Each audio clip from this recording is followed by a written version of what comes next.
What are the signs of survival mode after you've been with a narcissist? And you feel like you're just sort of hanging on in life and surviving. So let's talk about that real quick here. When you're in survival mode, you might feel brain fog, you might feel overwhelm and a lack of focus. You might feel like you're not able to concentrate and you're not able to even get sentences out. You're brain fog. Okay, second sign, urgency. Everything feels urgent. Everything feels like it's a problem. There's something to fix. There's something going on. Something is not quite right. There's an urgency, a sense of urgency that feels bigger than what the situation actually looks like when you look at it. Another sign, we'll go number 3, is overwhelm. So overwhelmed, feeling overwhelmed at small things, overstressed, like you can't take daily stresses. It's everything is just like you're up to here and there's no room left. Okay. So, next thing, number 4, memory issues. Some people, or a lot of people, will experience memory issues where they have gaps in memory in a sense of like not able to recall things as easily. It's part of the brain fog, right? It feels fuzzy to try and remember things, or just being absent-minded, feeling that feeling of absent-mindedness, not so much lapse of memory, but like that absent-minded lapse of memory feeling. Number 5, reactive. You feel emotionally raw. You might feel like you're uptight, upset, easily triggered, grumpy, snappy, weepy, all of those things that, don't make for feeling very happy.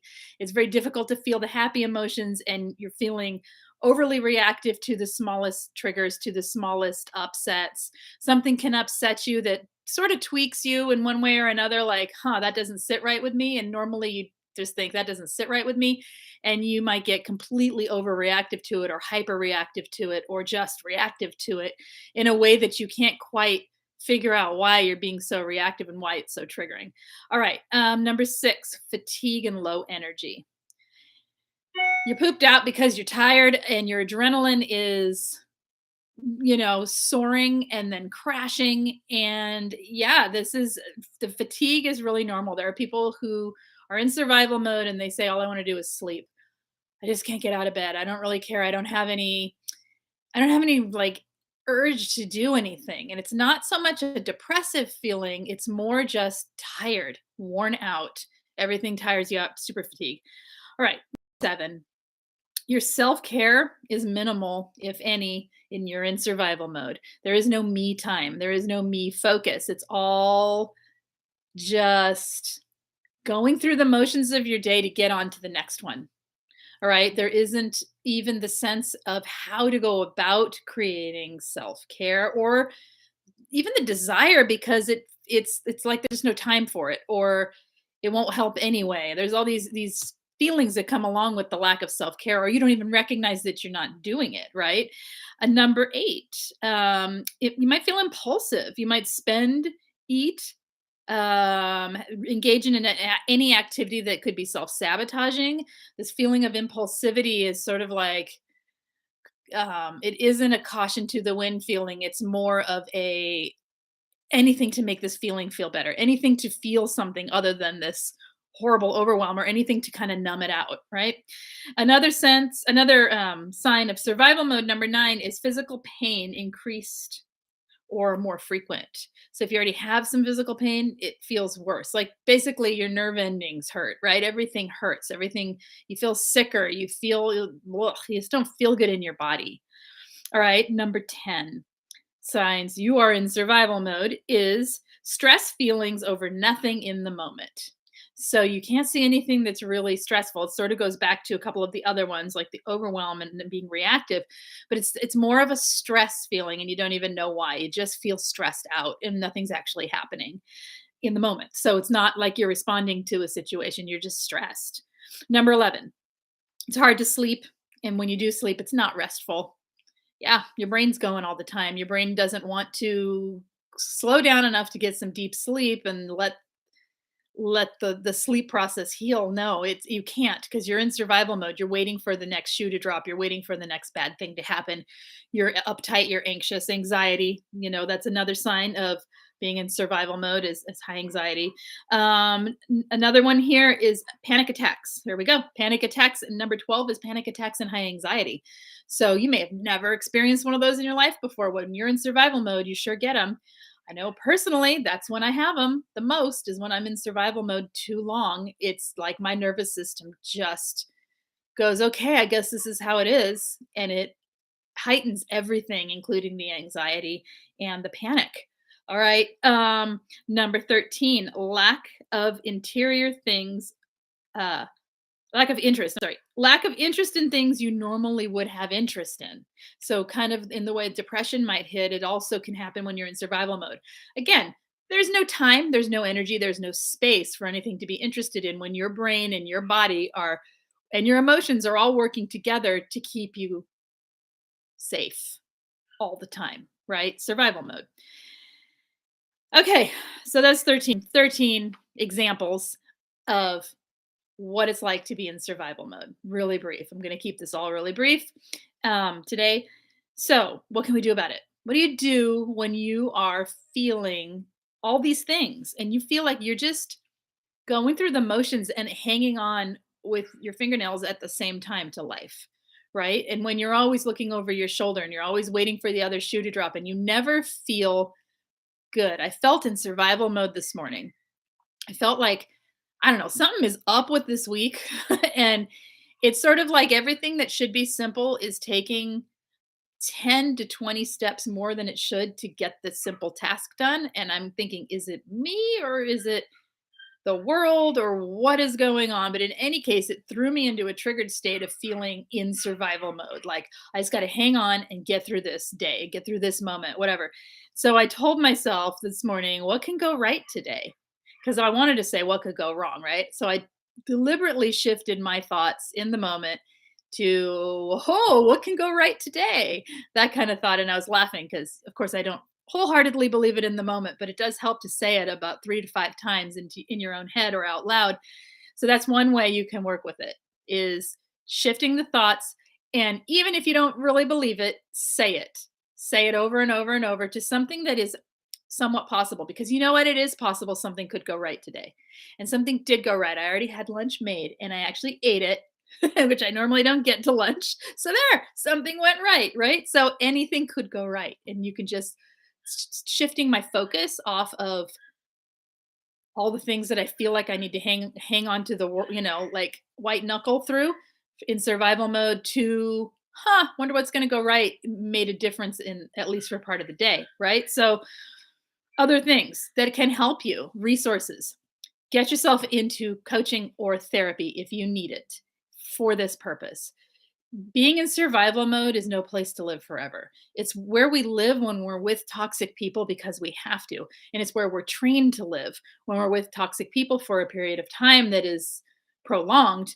And then we forget how to let go of that, or we don't know how to let go of that, or we don't feel safe letting go of that, or our bodies, emotions, and minds won't let us let go of that.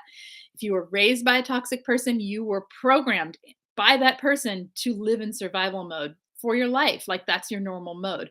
So get yourself in therapy or coaching or somewhere with people who understand how to help you with this individually, because everyone's going to be different with how it comes out for you, right? If you need it and if you can. Okay, that's one thing, resources. Otherwise, find resources online, find books, find things for getting yourself to thrive and getting out of this survival mode mentality, physical. It's not just mentality, it's emotional, it's everything, right? All right, number 2, tips for getting out of survival mode. Recognize what you can change and focus on that. Just like I did this morning in my little example, I focused on what I could change, my thought. My thought was what was eating me alive. I have got a hair that, okay, all right, there. Okay, let's focus on what you can change and then do something with it. Focused on my thought process, my pattern of survival mode and thinking that then will take me into negative thinking, right? And I lifted it up a little and it made a difference. Okay.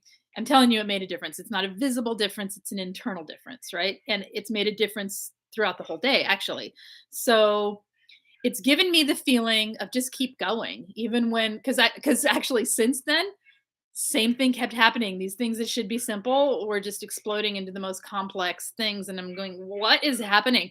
Oh yeah, something did go right. You know what I mean? Like it kept me out of feeling like I was being pulled under and overwhelmed by it.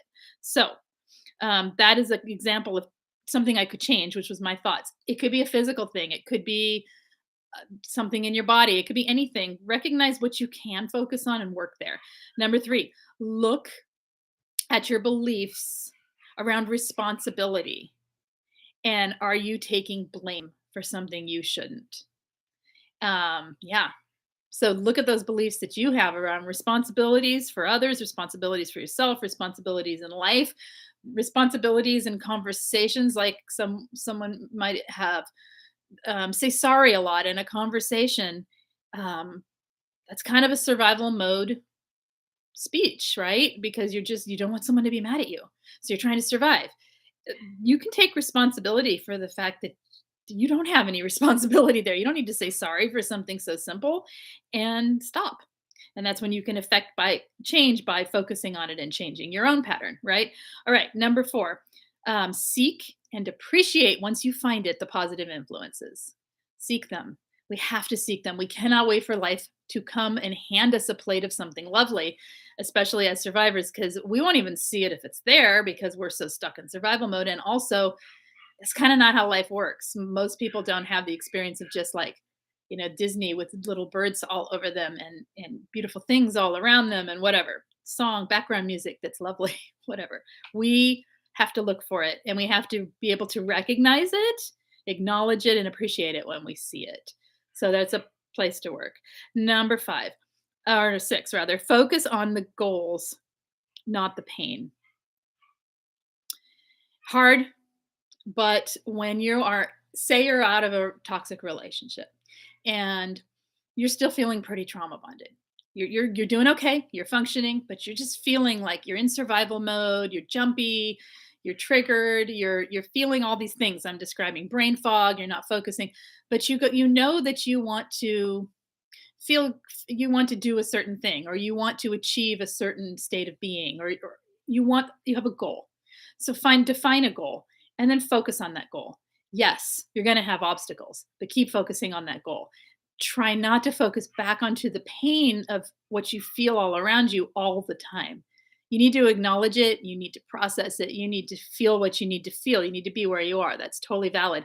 And also not 24/7, right? So take time, it should say, to focus on your goals and not the pain. Take time away from focusing on or allowing or being overwhelmed by the icky, yucky trauma bond feelings and focus for moments of your day intentionally on a goal.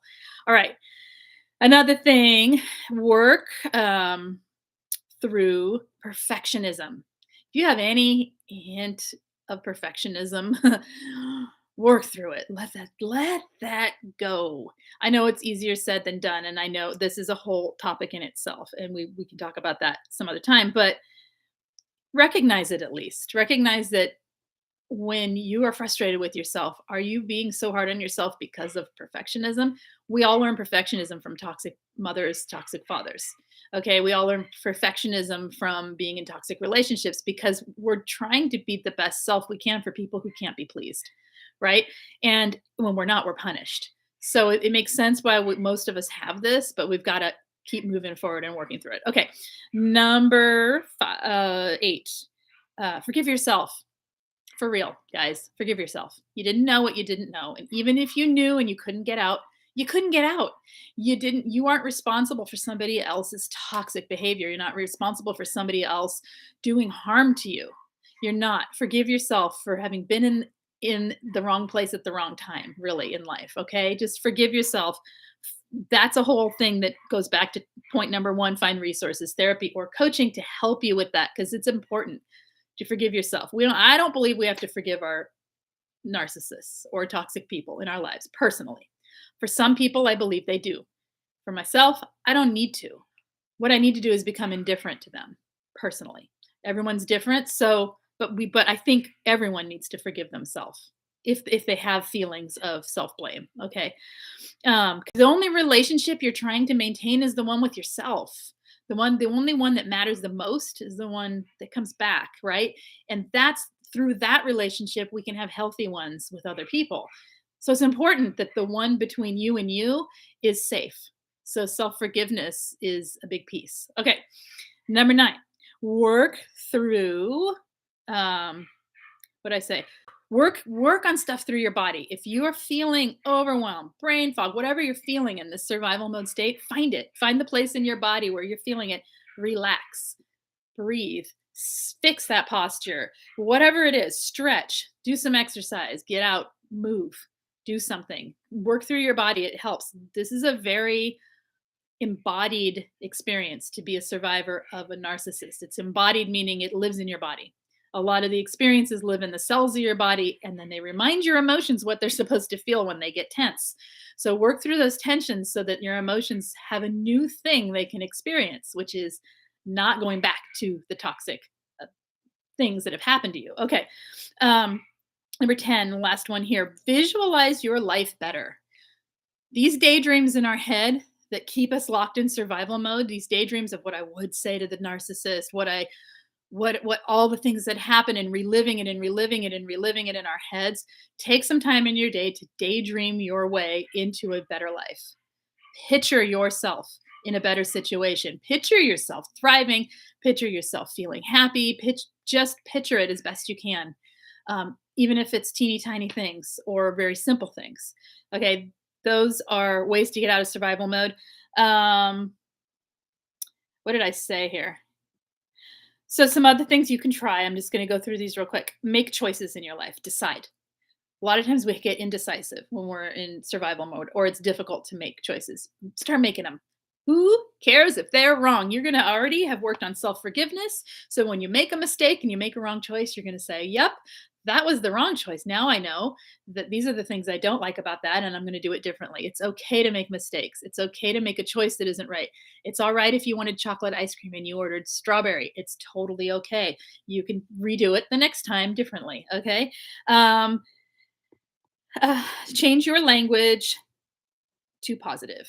We talked about that. Change your language in your head to something positive. You're not going to catch it all the time. And you may need to indulge a little bit in the feelings that are so frustrating just to feel validated, right? But also coach yourself through it. Coach yourself out by being kind and being friendly and being positive as much as you can. Okay. You want to get out of survival mode. You're the one that has to do the work. You're the one that has to push yourself through and get your mind going a different direction. Somebody else put you there, but unfortunately, we're the ones that have to pull our way out, right? Okay. Work on boundaries. Work on boundaries. When you have better boundaries, you have more self respect, and you have a life that is free of this feeling of being accommodating and used by others. Okay. It's helpful. It helps you get out of survival mode because you then can focus on your own self if that's your boundary. Okay. Focus on healthy self care habits. I have videos on self care. My number one tip for self care is you always have an opportunity in any given moment to apply some. Right now, what could I do? Just think about it. I could sit up a little taller. That feels better. I could decide that I'm going to end this stream in 10 minutes because I am getting a headache or whatever. I can do anything within this moment right now to give myself some care. It doesn't take any extra time, and it doesn't take very much thought. I can find it. I can find a way to take care of myself and be present to what I need at the same time as I am giving to what hopefully is helping what you guys need. Okay. So try it. Try it right now. If you're sitting there, what can you do in this moment? One thing to give yourself a little bit of self-care as you're listening. Okay. That's my challenge for you. All right. Another things you can do. See, and this is where I'm at the bottom of the page and I can't see what I wrote. Allow the feelings that you are having. So a lot of this has been about being positive, right? Like, let's just shift it and be positive. Oh, yeah. Like it's that easy. I know it's not easy. And I know it feels like almost completely foreign to a lot of us, right? the other side of that is we need to honor the feelings that we're having. So if you are having these feelings of overwhelm and reactivity and trigger and fatigue, just honor them by acknowledging them, talking it through with someone. Maybe if you're feeling fatigue, go ahead, lay down, lay on your back, put your hand on your belly, breathe in and out really deep through your nose, relaxing, not unnatural, just deep and slow, and tell yourself, I'm taking care of myself right now. I'm going to take a rest. Over and over, just I'm taking a rest. I'm taking care of myself right now. And let your hands go up and down with your breaths. You're breathing deep into your belly and honor the feelings of fatigue. I feel fatigued. I'm taking care of it. Does that make sense? Things like that can help you. They can help you take care of you. A lot of survival mode is I'm going to get from point A to point B. I'm not going to worry about me. I'm just going to get me there. I'm going to make it there. So it's a huge form of self-care to be in survival mode, right? It's self-preservation. But to be able to thrive and to be happy in life, we kind of got to not be in that space. We need to be in, oh, I enjoy the journey from A to B, right? And so let's get there. All right. What does it say? Learn and grow. Don't be afraid to learn and grow. Don't be afraid to feel the negative things you feel about yourself. Just honor what you're feeling so that you can unlearn the toxic things you're feeling about yourself that were put there by other people. All right. Don't be afraid to make a mistake. That's learning and growing. Don't be afraid to not know the answer. That's learning and growing.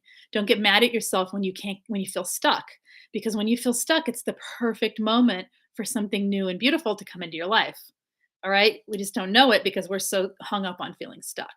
All right. And then the last thing I want to say is give to life. When you are feeling in survival mode, try to look outside yourself once in a while. I mean, obviously we do all the time, but intentionally.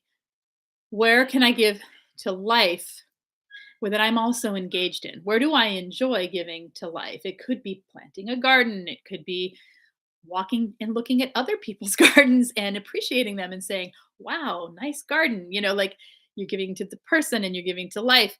You could be helping people. It could be anything, really, right? Anything that gets you out of your own survival head into a flowing with life mode, flowing with life instead of resisting and just hanging on until you get to the next moment in life. All right, you guys, that's what I got for this. I'm going to go back and read your chats real quick. Hello, everyone. I am sorry I did not send a notification. I am, like I said, everything today, the simplest things are 20 steps. And I'm just not doing it anymore. I'm just doing simple right now. Okay.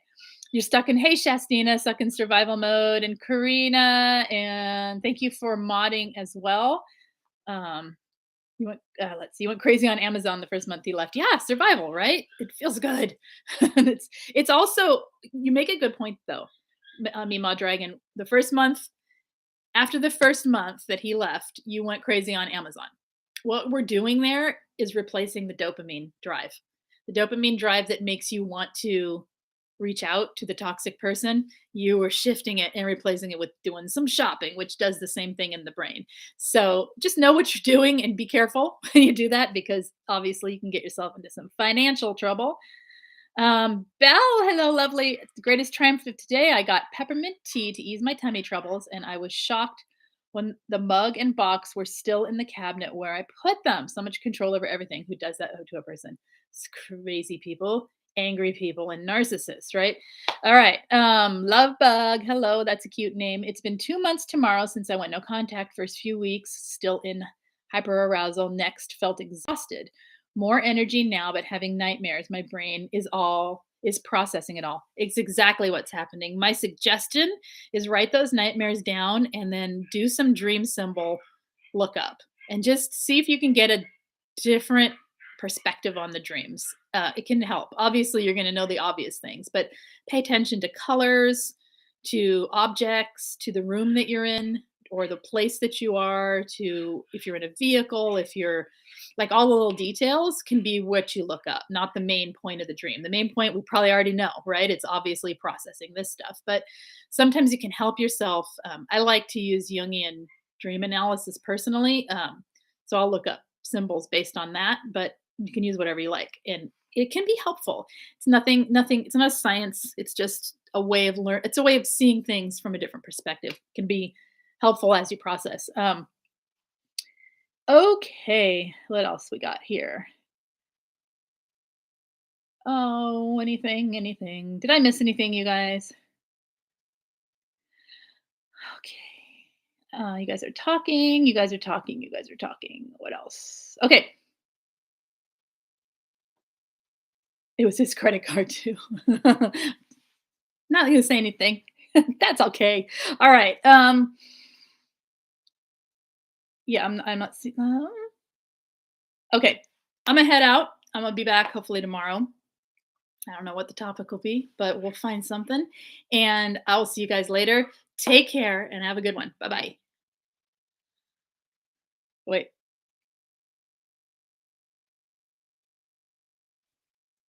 Can't find it. There we go.